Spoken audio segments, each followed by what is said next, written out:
Coming up in the news, Ministry of Health says isolation unit patients have been apprehended and returned to medical supervision. And Grenadians are enjoying the benefits of $18 million relief initiative. We'll have details to these stories and more, plus a look at news in the region when we return. Continue to change due to wave action. How can we protect our shorelines? How can we preserve our livelihoods dependent on the sea? Through the Grenada Resilience Improvement Project Group, there are plans to assess and implement coastal protection for the preservation of the Soubise coastline. With this project, the focus is on building resilience for the people of Soubise in their livelihoods, development through sustainable actions, preserving our beautiful shores. The Grenada Resilience Improvement Project Group is an initiative of the Government of Grenada funded by the World Bank. Welcome back with the details of the GIS news for Monday, August 24th. I am Rakisha St. Louis. Minister for Health, Honorable Philip Telesford, says his ministry is working closely with the Royal Grenada Police Force and the Attorney General's Office to guide the detention and management of patients with highly infectious diseases who decline or abandon treatment. The ministry confirms that Dwight Ross and Kendall Barry have been apprehended and returned to medical supervision. Both patients receiving treatment for tuberculosis at the isolation unit left the facility on Monday morning without authorization after forcing open a secured iron gate and exiting through the rear of the compound. Nursing staff on duty at the time acted swiftly and appropriately, alerting the police immediately. I wish to place on record my commendation of these officers who responded professionally under what was undoubtedly a distressing and frightening situation. No staff member was physically injured. I can confirm that Mr. Dwight Ross and Mr. Kendall Barry have since been apprehended and returned to the medical supervision as of 11 a.m. today. We wish to thank the Royal Grenada Police Force for its quick action in capturing the two patients. Tuberculosis is a treatable and curable disease.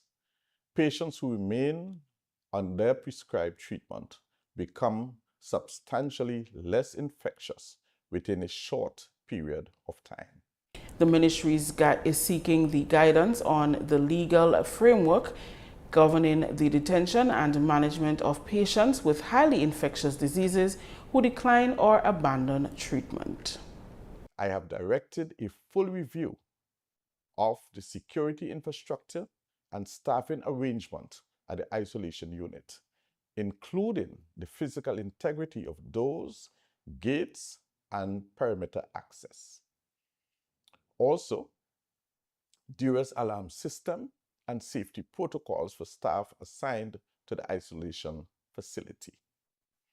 Patient support, counseling, and adherence services so that patients are less likely to abandon treatment. And also, the National TB Policy Framework in line with our commitment to eliminating tuberculosis.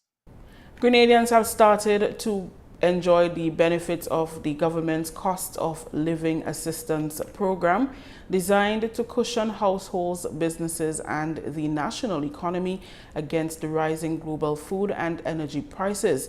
The comprehensive relief package directly addresses international inflationary pressures, including elevated fuel tariffs, inflated shipping costs, and global supply chain disruptions intensified by ongoing geopolitical conflicts in the Middle East.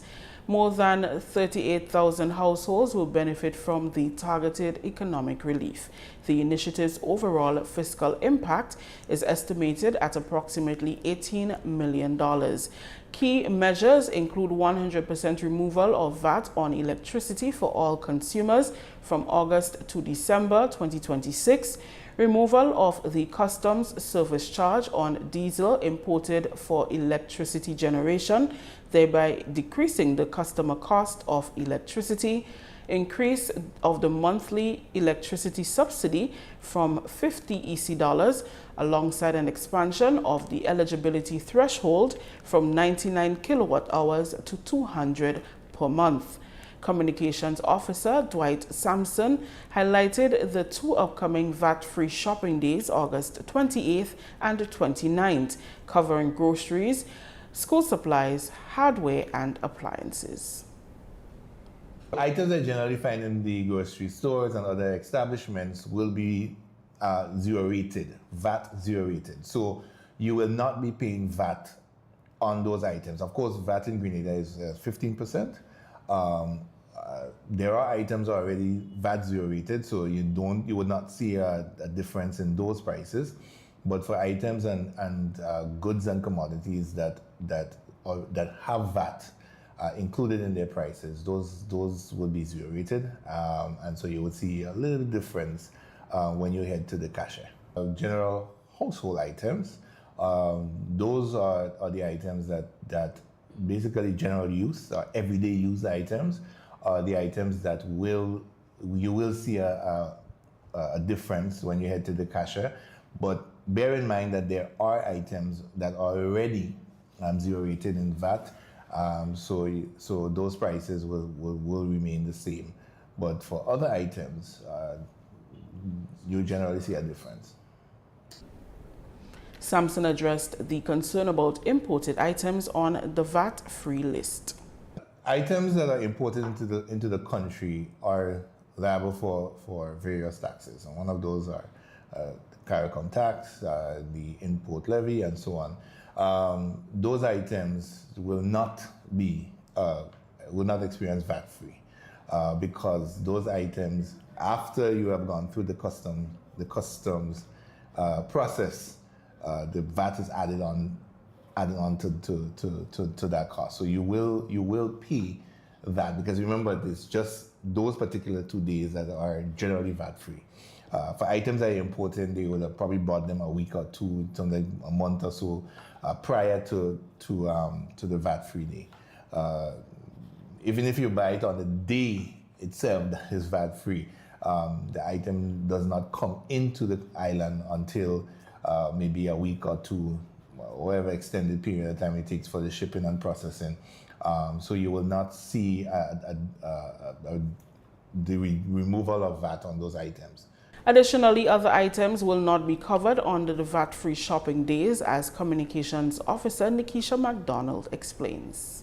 There are many items that do not qualify under the VAT-free program. So for example, let's say you go to a car dealership, these items do not qualify for VAT-free, right? And if you go to somewhere that sells items, or let's say furniture on hire purchase, the items must be purchased and paid for in full on the same day.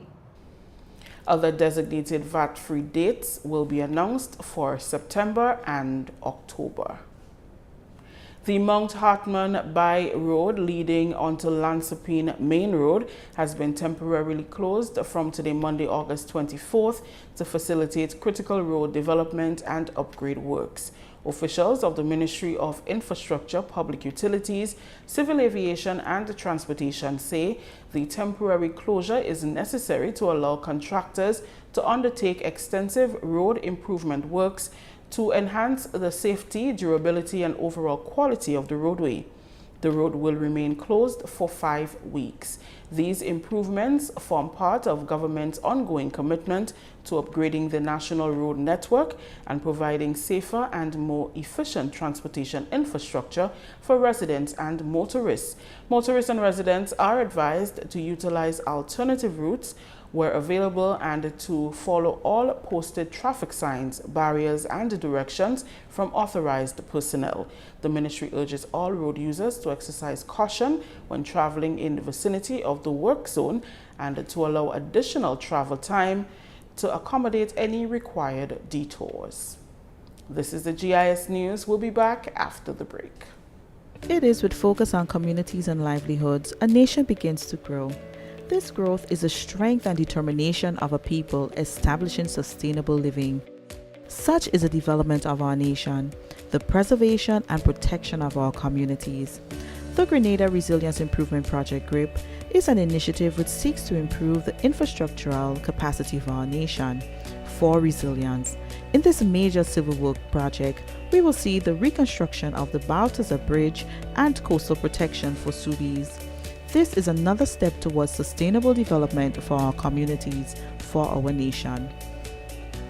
The Grenada Resilience Improvement Project Group is an initiative of the Government of Grenada funded by the World Bank. Welcome back. Grenadians converged at Black Creek Pioneer Village for the 19th Annual Grenada Day Festival in Toronto, Canada over the weekend. The event was organized by the Grenada Day Cultural Association in collaboration with the Consulate General of Grenada in Toronto to showcase the rich heritage of Grenada to the diaspora through food, music, and culture. Grenada Day 2026 attracted businesses, cultural, social, and service groups from across the Canadian diaspora. Honorable Jean Augustine, Canada's first Black female MP and cabinet minister, highlighted the significance of the event in flying Grenada's flag to the world. I think it's important that we celebrate. One of the things that Canada has always said is that we're a multicultural, multiracial, multi-ethnic society, and we know that as Grenadians, we're part of that knowledge about what Canada is about. And so the fact that we come together to celebrate Grenada Day, we started Grenada Association, we started a number of Grenada sponsors and ways in which we promote Grenada. And so this is one of the biggest of the celebrations. It's one of the biggest because we bring out vendors, we bring out diplomats, we bring all kinds of people together to celebrate Grenada. So we do the independence, and then we do Grenada Day, and all of the other festivals that happen in Grenada, we also celebrate here. Consul General of Grenada in Toronto, Jerry Hopkin, is pleased with the turnout and organization of the event. Despite the weather, this was successful as far as I'm concerned. We had our people here, we had friends of Grenada, Grenadians, celebrating all things Grenadian. We had our music, we had our culture, we had our cuisine, and we had diplomats here, investors here, people who are interested in enjoying what Grenada has to offer and exploring the opportunities that we have in Grenada. But I must first of all say though, thank you to the organizers, Maria and Darren and the entire team at the Grenada Day Cultural Association. They did a splendid job getting this together. We are standing here in the VIP section, and in the VIP today we had lots of stalwarts. The Honorable Dr. Jean Augustine was here, Ms. Vivian McGuire was here, Eddie Bullen was here. We had lots of Grenadians who have made a mark for Grenada here in the diaspora. And we had friends, we had diplomats. Dominican Republic was represented here, Haiti was represented, Guyana was represented, and others. Here are some highlights. Its capital is called Satas. One of the parish's largest events is the St. Patrick's Day Festival. And the event showcases the natural and cultural uniqueness with a variety of activities including arts and crafts, sporting and entertainment activities, just to name a few.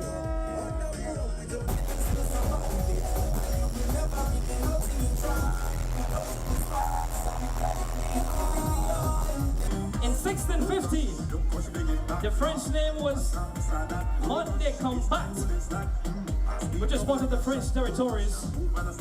But I got a question for you guys. Did you know that the first city in St. Andrew was Marquis? Yes, Marquis was the first city in St. Andrew.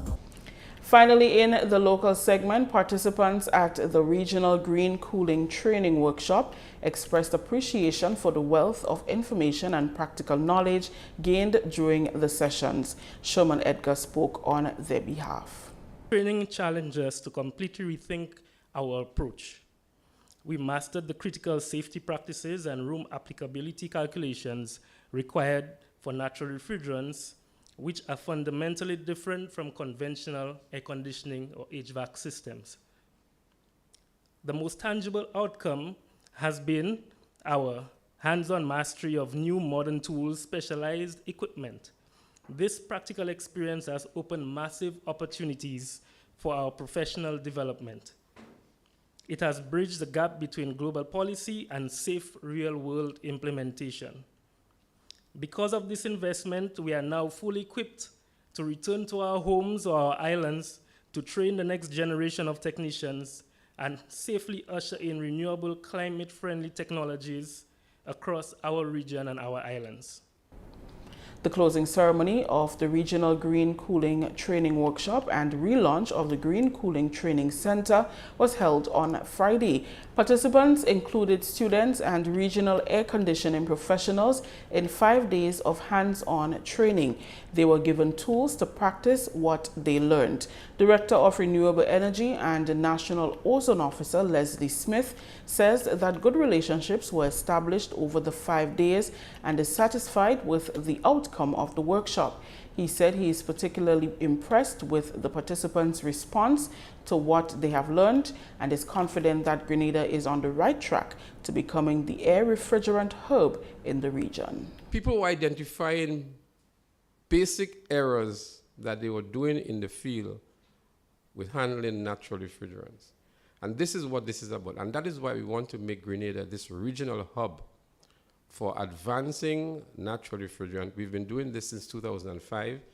And so we have huge capacity here. And you saw the tools and equipment we have here, that you agreed with me that Grenada is most fitting to be this regional center for green cooling. And so we're happy that you have found the information and the experience that we have shared here very beneficial and very rewarding to you. The GIZ was a main partner of the workshop. Junior Technical Advisor Latoya Charles spoke on behalf of the GIZ Green and Blue Skills Project. Over these 5 days, we have had a lot of intensive technical learning, but I think it is also important to recognize that learning went both ways. The technicians who joined us brought a tremendous amount of practical knowledge and experience into the room. That exchange between educators, students, technicians, and the institution is exactly what makes these kinds of trainings valuable. It was also especially good to see young women amongst technicians participating.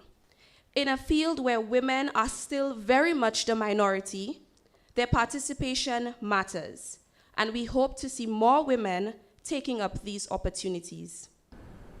TAMCC has been instrumental in supporting the National Ozone Unit and the workshop. Its principal, Andrew Abraham, pledged the institution's continued support. Important to know that the Ministry of Climate Resilience is leading by far, but the Ministry of Agriculture is close behind for our Agriculture Center of Excellence. And we know that we have 4 other centers of excellence that we are working on in partnership with other government entities and huge investment from the private sector as well.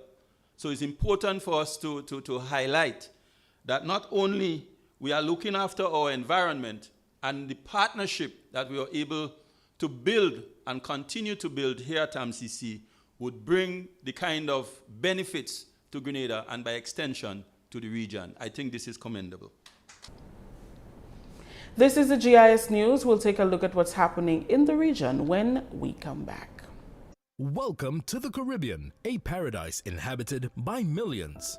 But this paradise is facing a new challenge, the impacts of a changing climate. As these impacts intensify, our tourism sector is feeling the heat. Of course, with increased temperatures, the tourism practitioners can expect a significant increase in the demand for cooling and hydration services. So for example, persons will be using a lot more AC, they'll be using the refrigerator more, the use of the pools, showers, taking more showers, and of course drinking more water. The tourism operators should advise their guests about the heat that is expected and actually advise them on how best they can use the resources efficiently. Tourism sector, it is important that the tourism practitioners are able to sensitize their tourists, their clientele, but also their workers to the dangers of heat. Together, we can protect our paradise. Let's embrace sustainable practices, stay informed, and work together to ensure the Caribbean remains a premier travel destination for generations to come. To keep informed and learn more, follow CIMH on X, Facebook, and Instagram. Welcome back. Minister for Agriculture, Forestry and Rural Transformation of St. Vincent and the Grenadines, Honorable Israel Bruce, has lobbied for a shift from fragmented project financing to structured agricultural investment systems that can meet the needs of people in small islands like his country. Speaking during a ministerial dialogue on innovative financial mechanisms for healthy land and drought resilience held during the 17th conference of the parties to the United Nations Convention to Combat Desertification in Mongolia, Bruce cited the need for agricultural financing to have a practical delivery framework. The Vincentian minister pointed to several existing building blocks that can support a more integrated approach, including the Zero Hunger Trust Fund, agricultural credit through the Farmers Support Company, and climate-related grant financing such as the Global Environment Facility. It is about creating a financing system that aligns with the unique challenges and opportunities facing our small island developing states. Our farmers play a vital role in food production, job creation, and rural community development, all while addressing climate change impacts in a high-risk environment characterized by hurricane, droughts, and limited resources.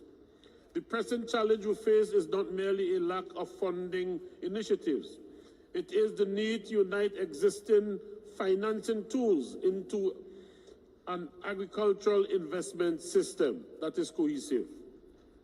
We already have significant building blocks in place, including the Zero Hunger Trust Fund, the agricultural credit through the Farmers Support Company, infrastructure investment from the Caribbean Development Bank, and various climate grants, such as the GEF. However, our next step is to ensure that these resources work in synergy rather than in isolation. He urged development partners, climate funds, and international financing institutions to support early-stage design, technical studies, feasibility work, data systems, and proposal development so countries can move from concept to implementation more efficiently. Finally, St. Lucia is set to host the CARICOM Regional Energy Efficiency Building Code face-to-face meeting from August 31st to September 3rd. This important four-day event will bring together engineering and construction experts, energy efficiency consultants, and key stakeholders from across the CARICOM region. The meeting is a key step in shaping the future of energy-efficient buildings in the Caribbean. By harmonizing energy standards, CARICOM member states are advancing efforts to reduce energy consumption and foster environmentally sustainable building practices throughout the region. St. Lucia's hosting of this regional meeting highlights the country's continued participation in regional standards development and its contribution to advancing a more sustainable and energy-efficient Caribbean. That's a look at news for today, Monday, August 24th. Here's a recap of the top stories. Ministry of Health says isolation unit patients have been apprehended and returned to medical supervision. And Grenadians are enjoying the benefits of $18 million relief initiative.